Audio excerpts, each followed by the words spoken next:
kontaan. Sénégal ba ñëwee dañuy kontaan. Sénégal ba ñëwee dañuy kontaan.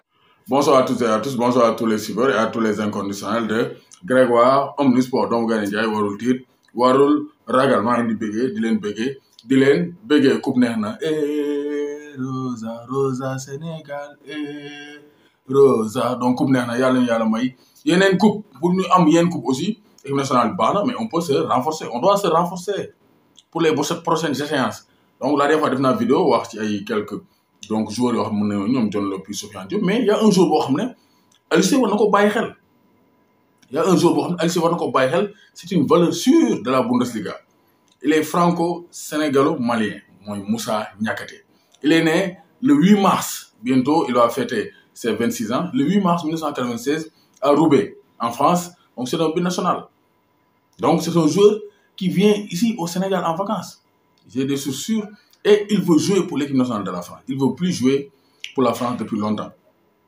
Sa dernière sélection en équipe de France Espoir, c'était lors de la saison 2021-2020, donc 2018-2019. Donc ça fait longtemps qu'il n'a pas porté le maillot de l'équipe nationale Espoir de la France.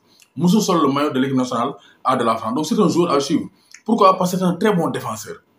Il est le capitaine de Mayence en Bundesliga à 25 ans. Il se frotte contre les meilleurs attaquants au monde.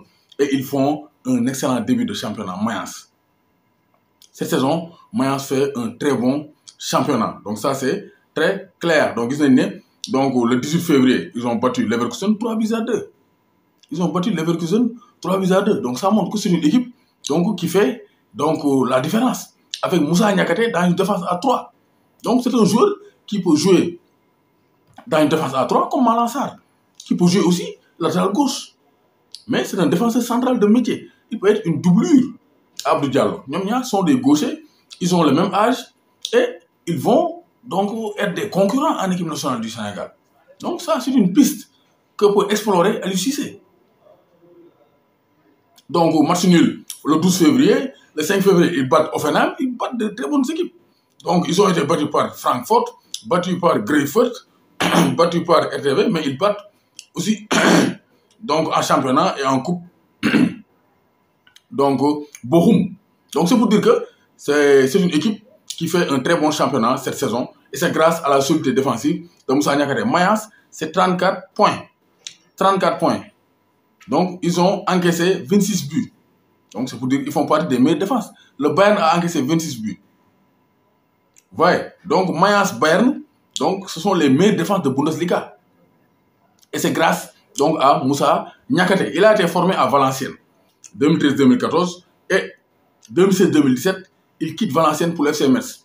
Une saison à Metz 2017-2018, il joue 38 matchs et il signe à Mayence. Depuis la saison 2018-2019, il évolue à Mayence. 34 matchs, il joue tous les matchs de Bundesliga. Donc c'est le très haut niveau. Il est solide, il est très bon dans la relance et il marque des buts. Pour preuve, cette saison, il a marqué 2 buts. L'année dernière, 3 buts et une passe décisive. 2019-2020, 1 but et 2 passes. Donc c'est un défenseur qui monte et qui apporte le surnom en attaque.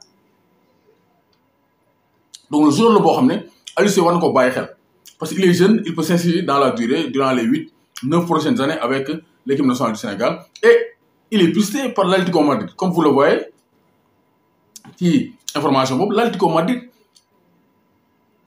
suit de près Moussa Niakhaté parce que contrat am day jeex en 2023. Et l'Atlético Madrid, de même que Everton, ça, nous connaissons là. Donc, il va quitter Mayence pour un plus grand club. Il va gagner en envergure. Donc, c'est un joueur Bohamne. Voilà, un tel lien et dossier. Et il faut jouer pour l'équipe nationale du Sénégal. Il l'a dit. Moi, je connais des gens qui le connaissent et qui confirment cela. Il vient chaque année en vacances au Sénégal et il dit qu'il veut jouer pour l'équipe nationale du Sénégal. Donc, vraiment, c'est un joueur Bohamne. Aliou Cissé, ce fait que, donc, beaucoup de chance, on a comme chance. Voilà. Parce qu'Abdou Diallo est là, mais Abdou Diallo seul ne suffit pas.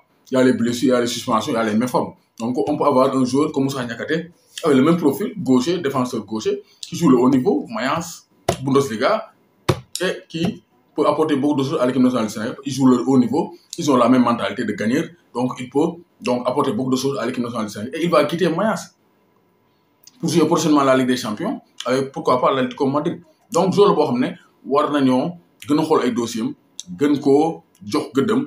Aliou Cissé bu ko mënee may chance si Aliou Cissé peut lui donner sa chance mu may ko chance testé ko xool la ko indi il a testé Nampalys ça a donné Abdou Diallo ça a donné Bouna Sarr Fodé Ballo-Touré mooy xaw flotter sinon les autres joueurs testés par Aliou Cissé donc répondent présent donc pourquoi pas Aliou Cissé may chance Moussa Niakhaté 25 ans bientôt 26 ans le 9 mars donc le 8 mars donc c'est un joueur boo xam ne donc war nañ ko gën a gersu war nañ ko mën a may chance donc au sein de l'équipe nationale du Sénégal doomu Gaynde Njaay warul tiit warul ragal Moussa Niakhaté une valeur sûre un renfort sûr pour les Lions du Sénégal